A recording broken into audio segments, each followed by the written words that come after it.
Students, आज का topic है द सोलर सिस्टम। पिछली वीडियो में हम कर चुके हैं सेलेस्टियल बॉडीज।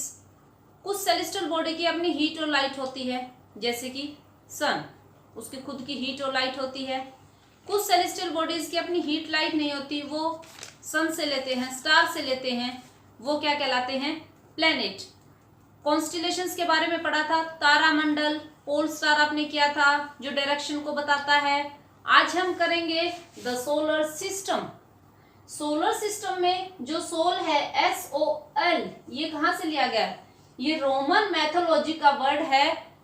इसका मीनिंग है सन गॉड, यानी सन सबका क्या है? God. The sun and its family is known as a solar system. Sun और इसकी जो फैमिली है वो सब मिलकर क्या बनाती है? Solar system. सोलर सिस्टम में क्या आएंगे? The sun, 8 planets, satellites, some other celestial bodies known as asteroid, meteoroids form the solar system। ये सब क्या बनाएंगे? सोलर सिस्टम, सौर मंडल। सन आपने किया था, सन इज ए स्टार, इसकी अपनी हीट और लाइट होती है। 8 प्लैनेट, हमने ये 8 प्लैनेट अब करेंगे आगे। सैटेलाइट्स क्या होते हैं? क्या सैटेलाइट होते हैं? सैटेलाइट्स मीन्स उपग्रह। जैसे कि हमारी अर्थ का एक क्या है? सैटेलाइट। कौन? मून। अब अर्थ रिवॉल्व कहाँ करती है? मान लो ये सन है, तो अर्थ रिवॉल्व करती है इसके इधर, 1 ईयर में अपना एक राउंड कंप्लीट करती है, रिवॉल्व। अब इसको मान लीजिए अर्थ है, अर्थ का भी तो रिवॉल्व कर रहा है कोई ना कोई, उसके चारों चक्कर काट रहा है। कौन काट रहा है? मून। 27 डेज में ये कंप्लीट करता है। अब इसके चारों चक्कर काट रहा है, वो क्या कहलाएगा? सैटेलाइट्स, यानी उपग्रह। सब प्लैनेट्स के अपने अपने सैटेलाइट्स होते हैं। सैटेलाइट्स 2 टाइप्स के होंगे, एक नेचुरल जो प्रकृति ने बनाया है, एक ह्यूमन मेड यानी आर्टिफिशियल जो मनुष्य बनाते हैं। एस्ट्रॉयड मेट्रॉइड्स आगे करेंगे। वैसे होते क्या ये एस्ट्रॉयड मेट्रॉइड्स? ये एस्ट्रॉयड मेट्रॉइड्स मिलेंगे इधर आपको मार्स और जुपिटर, इधर काफी सारी मात्रा में मिलते हैं इधर। अब देखिए सन, नेक्स्ट प्लेनेट मरकरी, वीनस, अर्थ, 3rd नंबर पे आएगा हमारा अर्थ। फिर आएगा मार्स। अर्थ को हम ब्लू प्लेनेट भी बोलते हैं, मार्स को रेड प्लेनेट बोलेंगे। ये जुपिटर सबसे बड़ा प्लेनेट। मार्स और जुपिटर के बीच में ये एस्ट्रॉयड बेल्ट मिलेगी। क्या मिलेगी? काफी सारे एस्ट्रॉयड होते हैं इसमें। नेक्स्ट है सैटर्न, यूरेनस, नेपच्यून, ये प्लेनेट होते हैं 8। अब प्लूटो प्लेनेट नहीं रहा। 2006 में IAU इंटरनेशनल एस्ट्रोनॉमिकल यूनियन ने 2006 में प्लूटो को डार्क प्लेनेट मान लिया। क्यों? क्योंकि सारे प्लेनेट एक फिक्स ऑर्बिट में चक्कर काटते हैं, लेकिन प्लूटो जो था वो फिक्स ऑर्बिट में चक्कर नहीं काटता, दूसरे के में चक्कर काटता था। कभी यहाँ चक्कर काट रहा है, कभी ये यूं चक्कर काट रहा है, इसीलिए ये प्लेनेट की कैटेगरी में नहीं रहा। नेक्स्ट है इनर प्लैनेट्स। इनर प्लैनेट्स और आउटर प्लैनेट्स होते हैं। अब आप कहेंगे इनर और आउटर क्यों? इनको 2 कैटेगरीज में डिवाइड कर दिया। एस्ट्रॉयड बेल्ट से इधर वाले ये इनर में आ जाएंगे और इस साइड वाले आ जाएंगे आउटर प्लैनेट्स। इनर प्लैनेट में कौन कौन आएगा? इनर प्लैनेट में आएंगे मरकरी, वीनस, अर्थ और मार्स। आउटर में आएंगे जुपिटर, सैटर्न, यूरेनस, नेपच्यून। अब इधर देखिए inner planet. Inner planet very close to sun, ये सन के बहुत ही नजदीक हैं। They are made up of rocks. किससे बने होते हैं? ये रॉक से बने होते हैं।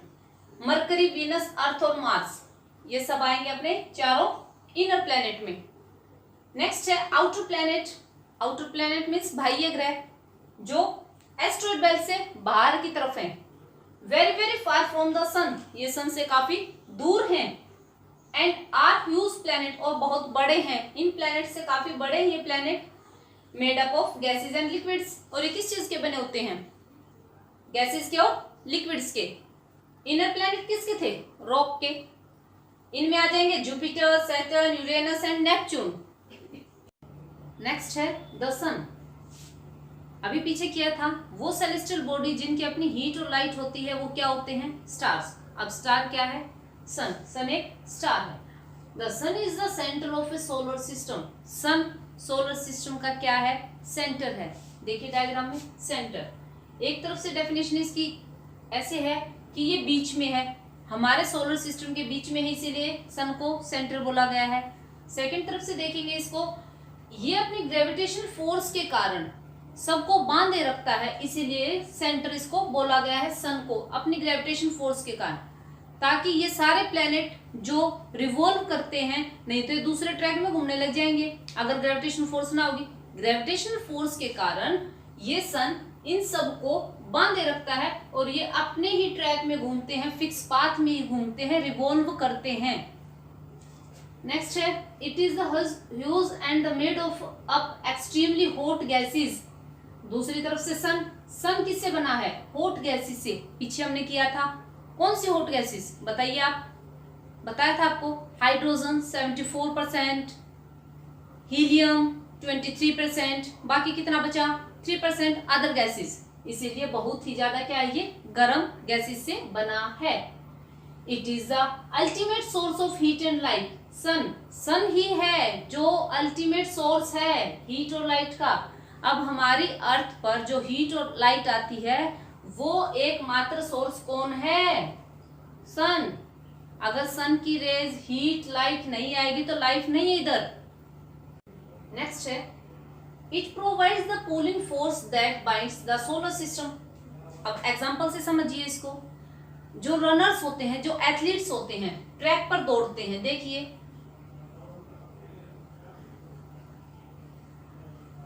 ये सेंटर है, इधर कैमरामैन खड़ा होता है, जैसे उसको मानिए आप सन। इधर एथलीट्स दौड़ते हैं, ये फर्स्ट है, ये सेकंड है, सबका अपना अपना पाथ होता है। अब अगर ये यहां से रन करना शुरू करेगा, अगर इनका फिक्स पाथ न बनाए तो ये अपने पाथ से कहां जाएगा? इससे टकराएगा। ये किससे टकराएगा? इससे टकराएगा।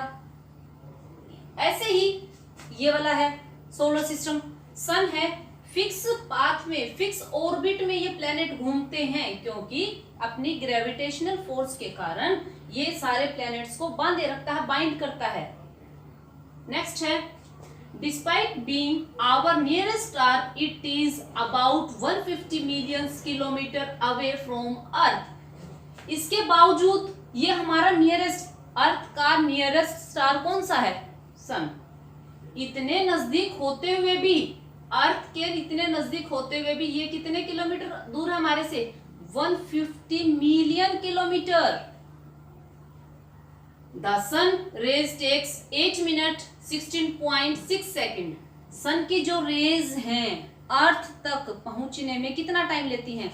8 मिनट और 16.6 सेकेंड्स। कई बुकों में आप देखेंगे 8 मिनट और 20 सेकेंड्स। सन की रेज अर्थ तक पहुंचने में इतना टाइम लेती हैं। नेक्स्ट है प्लैनेट्स। प्लैनेट्स मींस ग्रह। ग्रीक वर्ड था, ये बताया था आपको पिछली वीडियो में। प्लैनेटिया से लिया गया है। इट मींस वंडर्स, घूमते रहने वाले, घूमने वाले, यानी रोटेट भी होते हैं प्लैनेट और रिवॉल्व भी होते हैं, घूर्णन भी करते हैं और वो परिक्रमण भी करते हैं। There are 8 planets in our solar system. हमारे सोलर सिस्टम में कितने प्लैनेट्स हैं? 8। In order their distance from the sun, they are, sun से उनकी डिस्टेंस कैसी है? एक ट्रिक है, याद करेंगे। My very educated mother just serves us nuts या फिर नूडल्स। माई से, एम से मरकरी, वेरी से विनस, एजुकेटेड से अर्थ, मदर से मार्स, एम आ जाएगा, जस्ट से जुपिटर, एस से सैटर्न, अस से यू से यूरेनस, नूडल नेपच्यून, इसका करेंगे एन से हम नेपच्यून। ओके, अब हमने ये डिस्टेंस से की कि प्लेनेट तो 8 हैं डिस्टेंस से, जैसे फर्स्ट नंबर पे कौन आएगा, सेकंड नंबर पे कौन, थर्ड नंबर पे कौन, ऐसे हमने किया इसको। अब है in order their size from the sun. Size के अकॉर्डिंग बड़ा कौन सा, छोटा कौन सा, तो बड़े के अकॉर्डिंग आएगा। देखिए सबसे बड़ा कौन सा है, ये भी एक ट्रिक है। जनता सन ईवीएम मशीन, जनता से जे से आ जाएगा हमारा जुपिटर, एस से हमारा आएगा सैटर्न, यू से यूरेनस, एन से नेपच्यून, ई से अर्थ, वी से वीनस, एम से मार्स और सबसे छोटा हमारा कौन सा बचा? मरकरी। आया समझ में? जनता sun EVM machine, Jupiter, Saturn. सबसे बड़ा कौन सा? जुपिटर। सबसे छोटा कौन सा? मरकरी। नेक्स्ट है planets moves in their fix path, they are known orbits. Orbits means path, रास्ता। प्लैनेट्स मूव करते हैं एक फिक्स पाथ में और वो क्या कहलाता है? ऑर्बिट। ऑर्बिट मीन्स रास्ता, पाथ। जैसे एथलीट्स, रनर्स अपने एक फिक्स पाथ में घूमते हैं, ऐसे प्लैनेट भी अपने एक फिक्स पाथ में घूमते हैं। अब हम बताएंगे कि हर एक प्लैनेट एक फिक्स पाथ में घूमता है और अलग अलग वो टाइम लेता है अपने रोटेशन में और रिवॉल्यूशन में। कितना कितना टाइम लेता है? अब देखिए, नंबर 1 मरकरी रिवॉल्व में लेगा 88 डेज और रोटेशन में लेगा 59 डेज। इसका कोई भी मून नहीं है। वीनस 55 डेज और इसमें रोटेशन में लेगा 243 डेज, कोई भी मून इसका नहीं है। अर्थ रिवॉल्व में लेगा 365 डेज एंड 6 आवर्स, यानी कि 1 साल, और रोटेशन में लेगा 1 दिन। और नंबर ऑफ मून क्या है इसका? 1। नेचुरल सैटेलाइट अर्थ का मून मार्स रिवॉल्व मिलेगा 687 डेज और रोटेशन में 1 डे, सेम, लेकिन मून इसके कितने? 2। जुपिटर रिवॉल्व में लेगा 11 ईयर एंड 11 मंथ, लगभग 12 साल, और रोटेशन में लेगा ये 9 आवर एंड 56 मिनट्स, और number of moon 67। Saturn 29 years 5 months, rotation 10 our and 40 minutes, number of moon 62। Uranus 84 years spin करेंगे ये अपने एक्सिस पर, यानी रोटेशन करेगा ये 17 hours and 14 minutes, number of moon 27। Neptune revolve करता है 164 ईयर्स, यानी 164 साल, और रोटेट करेगा ये 16 hours 7 minute, number of moon only 14। अब सबसे ज्यादा मून किसके हैं? जुपिटर के 67। सबसे बड़ा प्लेनेट कौन सा? जुपिटर। सबसे छोटा प्लेनेट कौन सा? मरकरी। स्टूडेंट्स, आपको कुछ इंटरेस्टिंग फैक्ट्स बताऊंगी प्लेनेट के। देखिए, इंटरेस्टिंग फैक्ट्स अबाउट प्लैनेट्स। अब आप मेरे को बताइए, आपने प्लैनेट्स के बारे में इतना पढ़ा है, सन के जो नियरेस्ट प्लैनेट कौन सा है? मरकरी। तो हॉटेस्ट कौन सा हुआ? आपका क्या आंसर होगा? मरकरी। लेकिन मोस्टली स्टूडेंट्स से जो मरकरी आंसर दिया है वो आंसर रॉन्ग है। मरकरी सबसे हॉटेस्ट नहीं है, बल्कि वीनस सबसे हॉटेस्ट है। रीजन क्या है? मरकरी पर कोई भी एटमॉस्फेयर नहीं है, वहां पर सन की रेज को अब्सॉर्ब नहीं करेगा, रिफ्लेक्ट कर देता है, इसीलिए वो गर्म प्लेनेट नहीं है। वीनस पर एटमॉस्फेयर है, इसीलिए वीनस सबसे हॉटेस्ट प्लेनेट कहा जाता है। देखिए, Mercury is the nearest planet to the sun. Sun के बिल्कुल नजदीक है, सबसे पास वाला प्लेनेट मरकरी है। Yet is not the hottest, लेकिन फिर भी वो गर्म क्यों नहीं है? आंसर मिल गया आपको। फॉर एग्जाम्पल, आप देखिए, हम गाड़ी में जा रहे हैं, मिरर हमने ऊपर कर रखे हैं, अब सन की रेज आएंगी, अंदर आ जाती हैं, आपको गर्मी फील होती है, वो ट्रैप हो जाती हैं, वापस नहीं जा पाती और हमें गर्मी लगती है, इसीलिए वीनस को क्या बोला गया है? Hottest planet. नेक्स्ट है, Venus is the considered as Earth twins. Venus को ही अर्थ का ट्विंस क्यों कहा जाता है? क्योंकि साइज में और शेप में बिल्कुल अर्थ जैसा ही है वो। कौन? Venus. In August 2006, IAU stands for I means International, A means Astronomical, U means Union. International Astronomical Union declare Pluto as dwarf planet. क्यों इसको ड्राफ्ट प्लेनेट बोला? छोटा ग्रह, बोना प्लेनेट क्यों बोला? क्योंकि ये अपने ऑर्बिट में नहीं घूमता था, दूसरे प्लैनेट्स के ऑर्बिट्स में जाता था, इसीलिए इसको प्लैनेट की कैटेगरी से निकाल दिया IAU ने। कब? 2006 में। Jupiter, Saturn, Uranus have rings around them. Jupiter, Saturn, Uranus, इनके चारों ओर क्या है? रिंग, छल्ले हैं। These rings belt of small debris. Debris means पत्थर। स्मॉल डेब्रिज से बनी हुई है वो जो रिंग है, किसके? जुपिटर, सैटर्न, यूरेनस के जो चारों ओर छल्ले हैं, रिंग हैं, वो किससे बने हुए? छोटे छोटे डेब्रिज से। डेब्रिज मीन्स पत्थर, छोटे छोटे पत्थरों से बनी हुई है। आपको ये सारा समझ आया होगा। नेक्स्ट है द अर्थ। अर्थ यानी पृथ्वी। अर्थ दो नामों से जानी जाती है। नंबर 1 ब्लू प्लेनेट यानी नीला ग्रह। क्यों कहा जाता है? क्योंकि आउटर स्पेस से जब हम देखेंगे तो ये ब्लू दिखती है। क्यों? क्योंकि यहाँ पर 71% वाटर है, इसीलिए इसको ब्लू प्लेनेट कहा जाता है। नंबर 2 यूनिक प्लेनेट यानी अद्भुत ग्रह। अद्भुत ग्रह क्यों है? क्योंकि किसी भी प्लेनेट पर ये सारी चीजें नहीं है जो अर्थ पर है। Life supporting gas, water, air. अब गैसेस कौन सी? जैसे 78% नाइट्रोजन, 21% ऑक्सीजन। अदर गैसेस बच गई जैसे 0.03 गैसेस ऐसी है।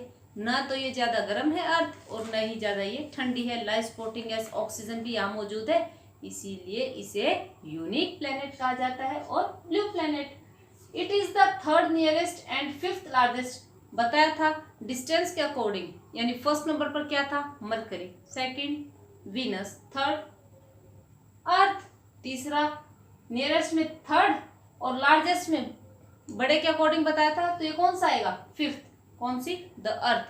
पृथ्वी 5वें नंबर पर है साइज के according. It is the slightly flatted at the pole. अब देखिए आप इसको, स्वीट लाइन है ये। हमारी अर्थ की रियल शेप क्या है? स्फीयर नहीं है वो। It is slightly flatted at the pole. ये नॉर्थ पोल, ये south pole. North pole, south pole. North pole से ये कैसी है? स्लाइटली फ्लैटेड, थोड़ी सी चपटी। And plus in the middle, और मिडल से ये कैसी है? उभरी हुई। कैसी ये? उभरी हुई। रियल शेप इसकी है, इसीलिए इसको क्या कहा जाता है? जियोड। आया समझ में? अब आपका क्लियर हुआ अर्थ के बारे में। नेक्स्ट है द मून यानी चंद्रमा। Natural satellite. नेचुरल क्या? जो पहले से बने बनाए हैं। सैटेलाइट क्या होते हैं? जो प्लेनेट के चारों ओर मूव करे वो क्या कहलाएंगे? सैटेलाइट यानी उपग्रह। और जो सन के चारों ओर कौन घूमता है? प्लेनेट यानी ग्रह। अब जो मून है उसका डायामीटर अर्थ के डायामीटर से 1/4 होता है, यानी प्लेनेट से हमेशा सैटेलाइट क्या होगा? छोटा। तो मून अर्थ से 1/4 है और इसका ग्रेविटेशनल फोर्स जो है 1/6 है अर्थ से, क्योंकि अर्थ बड़ी है, ग्रेविटेशनल फोर्स वहां पर ज्यादा होगी। फॉर एग्जाम्पल अगर हमारा अर्थ पर 60 kg वेट है तो मून पर कितना होगा? सोचिए, ओनली 10, क्योंकि वहां पर ग्रेविटेशनल फोर्स कितनी है? 1/6। क्वेश्चन है आपका, why don't we live on the moon? हम मून पर क्यों नहीं रह सकते? अभी मैंने बताया था आपको कि वहां पर उसका डायमीटर हमारे उधर से कितना है? बोलिए, 1/4। वहां पर कंडीशन नहीं है जैसी अर्थ पर है, वही कंडीशन नहीं है। It has neither water and air. ना वहां पर वाटर है ना वहां पर एयर है। नेक्स्ट है, why do we see shadow on the moon surface? हम मून सरफेस पर शेडोज क्यों देख पाते हैं? सोचो, दिखता है हमें चंदा में शेडोज दिखती हैं, क्योंकि वहां पर क्या है? Mountains, place, depressions. Depressions means गड्ढे दिखते हैं हमें वहां पर। ओके। नेक्स्ट है ह्यूमन मेड सैटेलाइट यानी मानव निर्मित satellite. Artificial satellite, natural satellite जो नेचर से शुरू में ही बने हुए थे, और आर्टिफिशियल जो ह्यूमन ने बनाए हैं। There are various other bodies object satellite which are not natural. Natural नहीं होते वो। Purpose for launching these satellites are, किस पर्पस के लिए सैटेलाइट्स को लॉन्च किया जाता है? वेदर फोरकास्टिंग और टीवी सिग्नल्स के लिए। हमारे इंडिया से हम सैटेलाइट कहाँ से लॉन्च करते हैं? इसरो से। इसरो का हेड ऑफिस कहाँ है? बेंगलुरु में। Full form of ISRO, I से इंडियन, एस से स्पेस, आर से रिसर्च, ओ से ऑर्गेनाइजेशन। क्लियर? अब देखिए इसमें, how a satellite is sent into space. Space में हम सैटेलाइट को कैसे सेंड करते हैं, भेजते हैं? सपोज ये अर्थ है। अब अर्थ का ये एक फिक्स ऑर्बिट है जहां तक ये अपनी ग्रेविटेशनल फोर्स को यूज कर सकती है। यहां से सैटेलाइट को रॉकेट के थ्रू लॉन्च किया। यहां से रॉकेट गया, यहां जाके रॉकेट से सैटेलाइट अलग हो गया और अर्थ अपनी ग्रेविटेशनल फोर्स से उसको भी, जैसे सैटेलाइट को वो घुमा रही है जैसे सन अपनी ग्रेविटेशनल से प्लैनेट को घुमाते हैं, ऐसे ही प्लैनेट भी अपने सैटेलाइट्स को अपनी ग्रेविटेशनल फोर्स के कारण घुमाते हैं। इसीलिए ये जो सैटेलाइट हम भेजते हैं ये भी उसी ऑर्बिट में घूमना शुरू कर देते हैं। सबसे पहला वर्ल्ड का जो सैटेलाइट था वो कौन सा था? स्पुतनिक 1। कब लॉन्च हुआ? 1957। और इंडिया का हमारा जो सैटेलाइट है फर्स्ट कौन सा था? आर्यभट्ट 1975 में लॉन्च हुआ था। Is that clear? अब करेंगे difference between the asteroid and meteoroids. Asteroids क्या होते हैं? बिग पार्टिकल ऑफ रॉक के बिग पार्टिकल होते हैं। They are found between the orbits of Mars and Jupiter. पीछे हमने किया था एस्ट्रॉयड बेल्ट। मार्स और जुपिटर के बीच में जो रॉक्स घूमते हैं उनको हम क्या बोलेंगे? एस्ट्रॉयड्स। मेटरॉयड्स वही है, ये बड़े होते हैं और वो छोटे होते हैं। ये भी घूम रहे होते हैं और ये भी घूम रहे होते हैं। स्मॉल पार्टिकल ऑफ रॉक के ये भी स्मॉल छोटे पेबल्स के टाइप में भी हो सकते हैं, कुछ बड़े भी हो सकते हैं लेकिन इससे छोटे। These meteoroids come near the earth and drop on it. जब ये घूमते घूमते अर्थ के नजदीक आ जाते हैं तो वहां पर ये गिर जाते हैं, तो ये क्या कहलाते हैं? मेटरॉयड्स।